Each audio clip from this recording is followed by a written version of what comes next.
Go on with the presentation.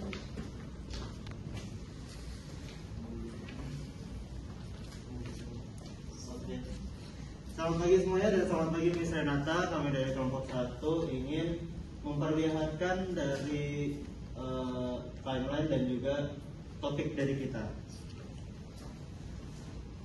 Ini untuk topiknya yaitu membangun personal branding profesi content creator dengan berkarya di sosial media. Lagi coba nggak usah pakai masker. Oh, yeah, sorry. I think you're okay. Aku sehat kok.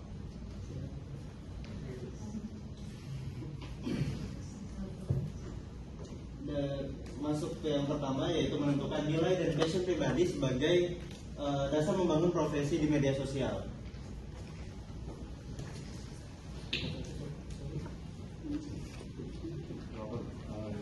Oke, di sini kita akan menentukan nilai dan passion pribadi sebagai dasar membangun profesi di media sosial. Hal ini menjadi fondasi agar konten yang dibuat tidak hanya mengikuti tren yang ada, tetapi juga memperlihatkan diri kita yang sebenarnya kepada publik. Boleh nih? Lalu mengintegrasikan nilai dan passion ke dalam konten media sosial. Hal ini bisa dilakukan melalui gaya berbicaranya dia, pemilihan topik, cara menyampaikan pesan, atau visual yang ditampilkan.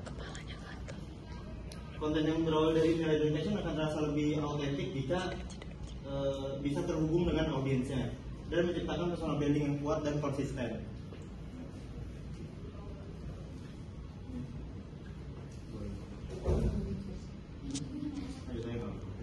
Lalu yang terakhir ada mempertahankan prinsip saat menghadapi tekanan atau opini publik. Hal ini bisa dilakukan dengan membuat batasan di diri atas godaan tren, permintaan audiens atau kritik, dengan bijak merespon, transparan dalam komunikasi, dan fokus pada tujuan jangka panjang. Dan akan menjaga keaslian dan integritas personal brandnya sendiri. Oke, selanjutnya kita ke subtopik yang kedua, strategi membangun personal branding yang otentik melalui karya di media sosial. Next. Di sini tuh ada menciptakan konten yang konsisten dan juga relevan dengan segmentasi serta nilai pribadi. Dengan hal ini, konten creator itu harus membuat konten yang menunjukkan dirinya atau menguasai suatu bidang yang ingin dia bahas di konten dia tersebut.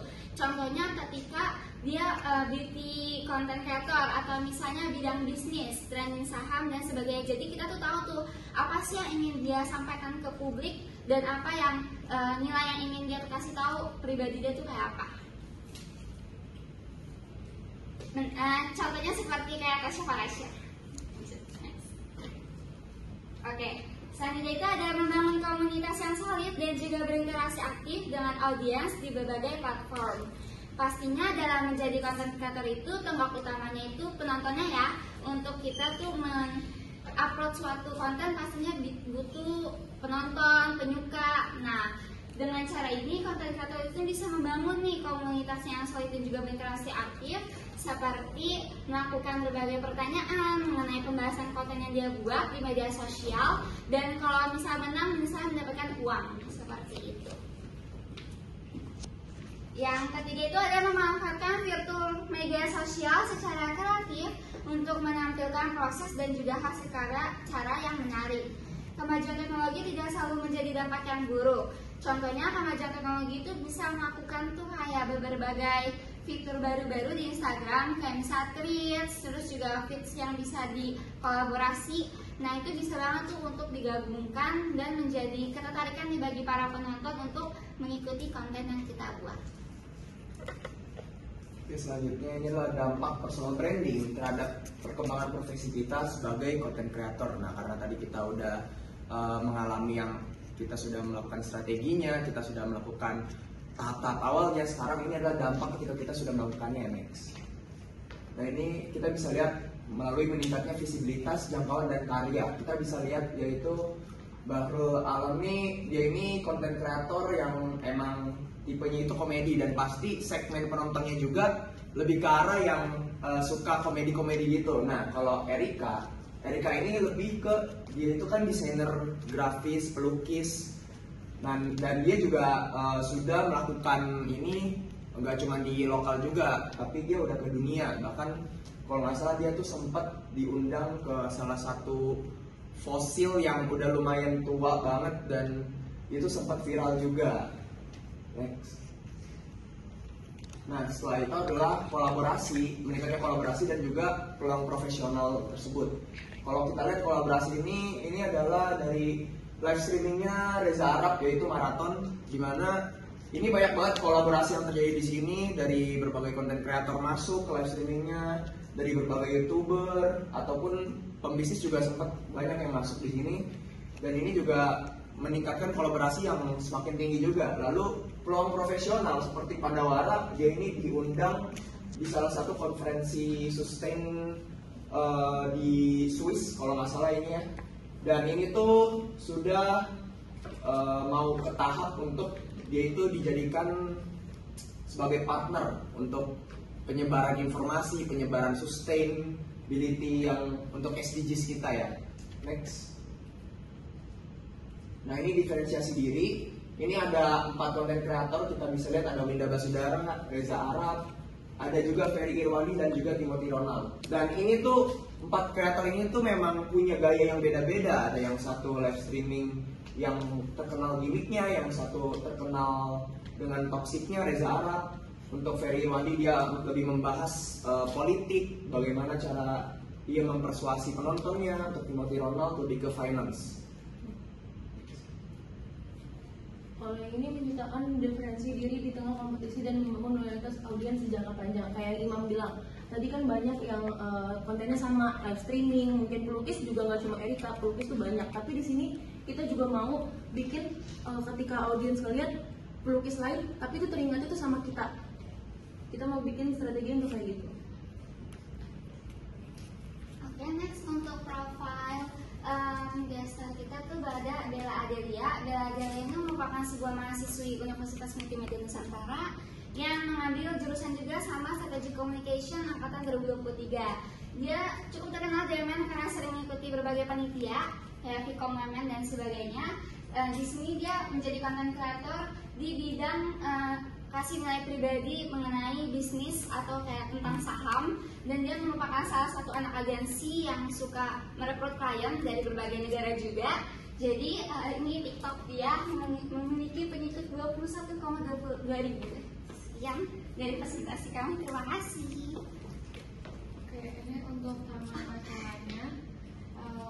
Opening by MC 1 menit, ice breaking kurang lebih 8 menit, terus MC itu moderator, moderator opening, lalu introduce speaker 1 dan presentasi sekitar 7-10 menit, introduce speaker 2 dan presentasi sama 7-10 menit, introduce speaker 3, presentation 7-10 menit, lalu moderator introduce guest speaker, lalu talk show 10 menit, lalu moderator membalikan ke MC, dan closing sekitar 2 menit. Sudah, Miss. Oke, baik. Terima kasih untuk paparan yang sudah diberikan. Beberapa masukan dari saya. Yang pertama adalah tadi belum disampaikan speaker 1 siapa, speaker 2 siapa, moderator siapa, MC siapa, itu kan saya minta. Terus yang berikutnya persiapan kalian untuk audiens itu bagaimana, itu belum disampaikan.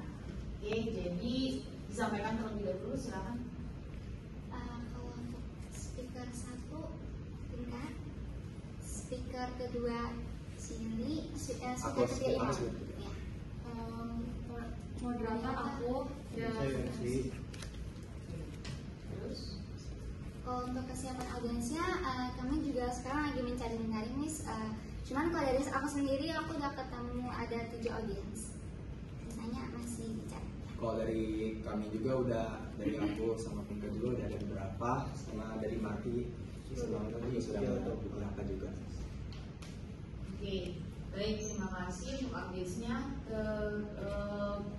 Oke, beberapa poin yang mau saya fokuskan adalah yang pertama sama seperti tadi kayak materi presentasinya itu ketika dipaparkan ya jangan cuma dibaca aja, apalagi contoh kayak tadi yang dilakukan Ratu Samuel tuh cuma bacain doang kayak gitu, itu udah pasti tidak boleh dilakukan ketika kalian nanti mini seminar. Jadi kalian punya cukup waktu untuk bisa mempersiapkan diri dengan lebih baik.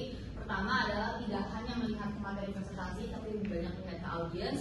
Yang kedua adalah tidak hanya membaca apa yang ada di dalam slides-nya. Justru yang ada di dalam slides itu tidak perlu dibaca, gitu ya. Yang perlunya adalah dipaparkan, dikembangkan. Kalau perlu yang di dalam slides itu tidak dibaca sama sekali, karena kan orang udah bisa melihat. Nah, maka dari itu ada beberapa slide yang sebelum-sebelumnya coba mundur deh. Kayak misalnya contohnya slide itu ya, itu aja deh. Nah itu kan kalian ada yang di bold, terus begitu ada yang di bawahnya. Ya yang dimasukin yang ditulis itu yang di bold aja, yang di bawahnya nggak usah, karena itu kan adalah paparannya kalian kan. Jadi ngapain paparannya itu ada di situ? Itu kayak teks naskah berarti ya. Tidak tepat seperti itu. Oke, jadi tidak, dan tulisannya jadinya bisa juga nggak sekecil itu jadinya. Oke, bisa lebih terlihat oleh audiens. Terus yang berikutnya lagi adalah cara kalian untuk memaparkan. Silakan bisa dilatih lagi dengan lebih baik dan lebih percaya diri dengan struktur dan juga dengan do's and don'ts yang sudah pernah disampaikan. Oke.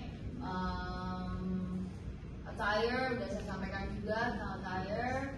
Dan oke, untuk audiens kalian sudah punya waktu. Kalau memang masih karena punya waktunya cukup panjang, yakin pasti harus bisa terpenuhi untuk diminikan. Ya, untuk pembicaranya di lock karena baru di approve sekarang kan, dipastikan juga jangan sampai ada ganti-ganti lagi dan lain sebagainya. Itu aja. Oke, that's all from me. Thank you and good luck.